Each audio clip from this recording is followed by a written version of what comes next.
लोकनाथाय नमः। Good morning everyone, বং কাপল এক্সপ্লোরের আরো একটি ব্লগে আপনাদেরকে স্বাগত। আশা করি সবাই খুব ভালো আছেন যে যার বাড়িতে।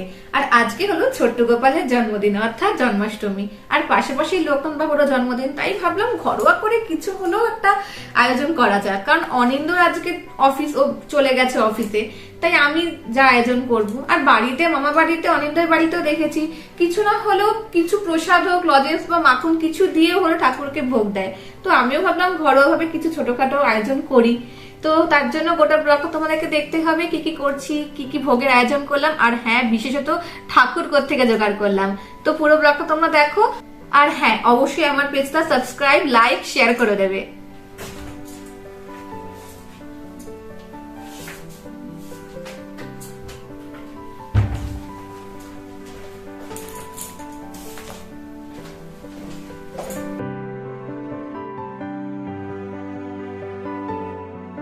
গোপাল আর লোকনাথ বাবার ভোগের তোড়জোড় আমি শুরু করে দিয়েছি। ভোগে কি কি নিবেদন করব তা আমি কালকেই ভেবে রেখেছিলাম। আমার সামর্থ্য অনুযায়ী বেশ অনেক রকমেরই পদ আমি রান্না করেছি, কিন্তু সেগুলো কি কি তা আপনাদেরকে মুখে বলবো না, আপনাদেরকে এই ব্লগে পুরোটা দেখাবো, তাহলেই আপনারা বুঝতে পারবেন কি কি আয়োজন ছিল। এখন বানাচ্ছি মিষ্টি, একটু পরেই দেখতে পারবেন কি মিষ্টি আমি বানাচ্ছি। আসলে ব্যাপারটা কি বলুন তো, এখানে বেশিরভাগ যা বাসনপত্র সবকিছুই আমিষের, আর এই একটাই ছিল যেটা নিরামিষের। তাই যে কটা রান্না করেছি সব কটা রান্না এই নিরামিষ প্যানে করতে হয়েছে, যার জন্য সব কটা পদ বানাতে গিয়ে আমার অনেকটাই সময় লেগে গেছে।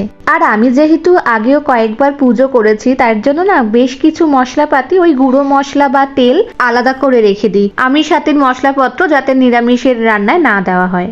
এবার ব্যাটারটা দেখে নিশ্চয়ই বুঝতেই পেরে গেছেন যে আমি কি মিষ্টি রান্না করতে চলেছি। একদম ঠিক ধরেছেন, মালপোয়া। কারণ গোপাল ঠাকুরের পুজো তালের বড়া আর মালপোয়া ছাড়া কি হয়, কিন্তু এখানে তাল পাবো কোথায়, তাই মালপোয়া দিয়ে কাজ সারলাম।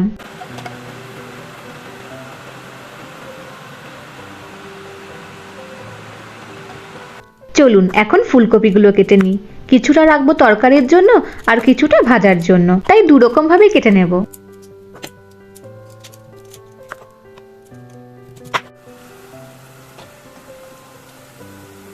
ভাজার মধ্যে থাকছে আলু ভাজা আর ফুলকপি ভাজা। মালপোয়া আর ভাজাভুজি কমপ্লিট। এখন যা যা তরকারি বানাবো তার জন্য সমস্ত জিনিসপত্র ভেজে নেব।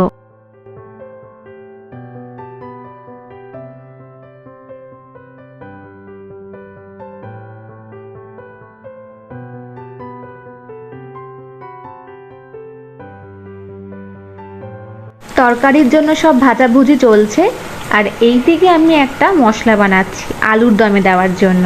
আসলে এই প্যানটা ছাড়া আর কোনো পাত্র নেই, তাই শুকনো খোলায় কিভাবে ভাজবো, এই হাতাটা একমাত্র নিরামিষের হাতা ছিল, তাই ওর মধ্যেই আমি ভেজে নিলাম।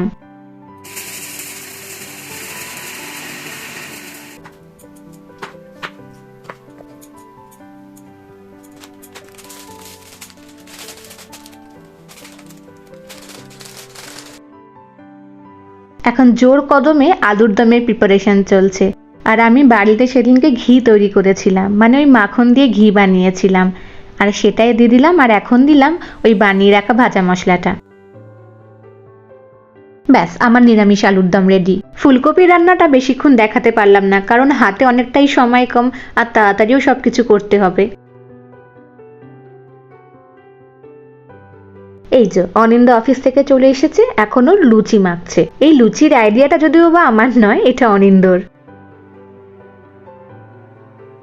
মোটামুটি আমি সব রান্নাই করে ফেলেছি, এখন বসিয়ে দিয়েছি খিচুড়ি। এটা হলেই আমার মোটামুটি রান্না কমপ্লিট, শুধু লুচি বাকি থাকবে।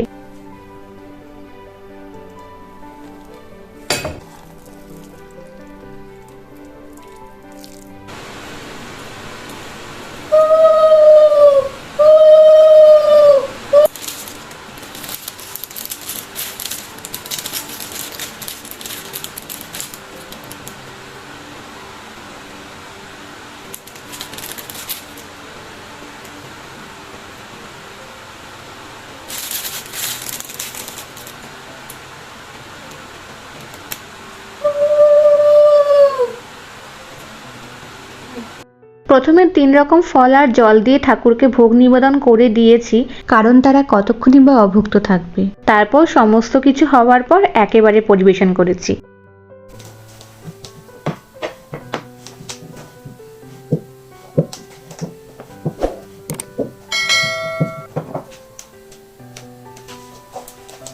এখনো লুচি বাকি, অনিন্দ বানাচ্ছে, তাই ভাবলাম আমি ঠাকুর আসনটা একটুখানি সাজিয়ে নিই। ও গোলাপ ফুল এনেছিল, গোলাপ দিয়ে একটুখানি মোমবাতি দিয়ে সাজিয়ে নিচ্ছি। গোলাপ ফুলের রংটা এত পছন্দ হয়েছিল যে কি বলবো। আর কালো রঙে যেটা দেখতে পাচ্ছেন ওটা হলো একটা মোমদানি। এই ছোট ছোট প্রদীপগুলো আমি সব বাড়ি থেকে নিয়ে এসেছি, কারণ এখানে পাওয়া যাবে কি যাবে না জানি না, কিন্তু এখানে এসেও কিন্তু আমি এরকম প্রচুর ধরনের মোমবাতি দেখেছি। তো মোটামুটি আমার আসন সাজানো কমপ্লিট। এবার আপনারা দেখে বলুন তো কেমন হয়েছে আমার পরিবেশনা, আর অবশ্যই কিন্তু কমেন্ট করে জানাবেন।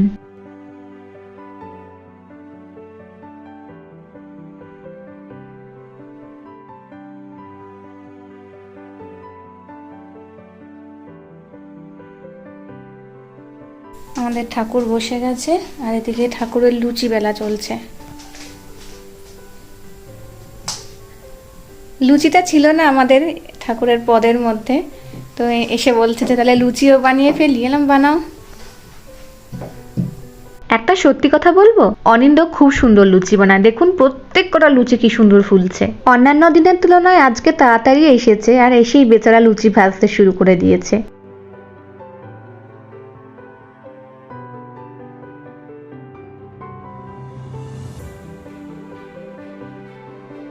এই যে আমাদের সব রেডি, লুচি, ফুলকপি রসা, এদিকে রয়েছে মালপোয়া, চকলেট, আর খিচুড়ি তো রয়েছে, সাথে আলুর দম আর 2 রকমের ভাজা, ফুলকপি আর আলু ভাজা।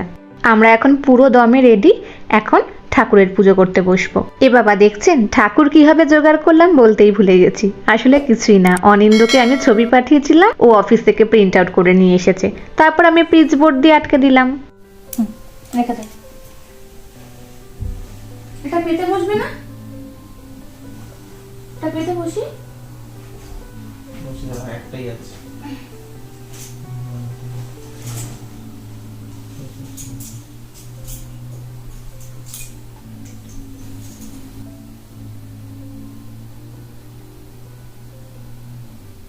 গণেশ প্রণাম।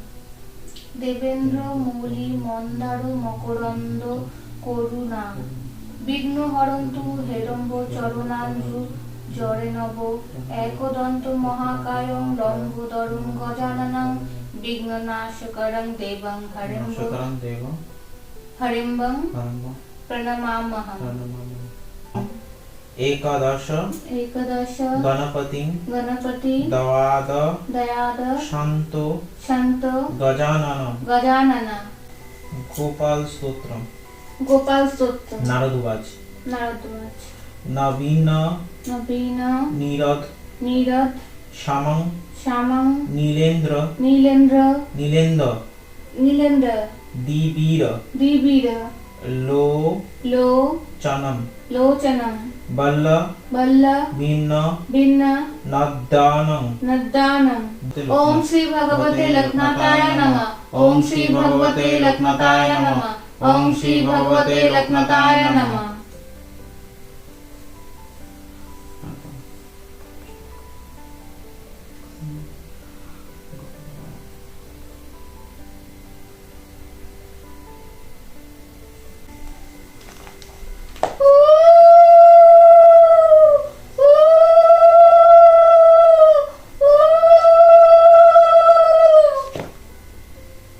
তো আমাদের পুজো সমাপ্ত হয়েছে, আর সকলের কাছেই ক্ষমা চেয়ে নিচ্ছি যদি কোনো ভুল ত্রুটি করে থাকি, কারণ মন্ত্র উচ্চারণটা ঠাকুর মশাই বলতেন, তারপর আমরা বলতাম, আর সেটা যখন এখন নিজেদেরকে করতে হচ্ছে তখন একটু ভুল ত্রুটি থাকলে আপনারা ক্ষমা করে দেবেন। তো ভালোই সবকিছু সম্পূর্ণ হলো। এবার ভোগ খেয়ে আমি আমার উপোসটা ভাঙবো। তাহলে চলুন আজকের ভিডিওটি এখানেই শেষ করি। কেমন লাগলো আজকের গোটা ব্লগটি আমাকে অবশ্যই জানাবেন, আর ভালো লাগলে অবশ্যই লাইক, শেয়ার, সাবস্ক্রাইব আর কমেন্ট করতে কিন্তু একদম ভুলবেন না। তাহলে দেখা হচ্ছে পরবর্তী একটি কোনো ব্লগে। ততদিনে ভালো থাকবেন, সুস্থ থাকবেন, সকলকে ভালো রাখবেন। তো আজকের জন্য টাটা।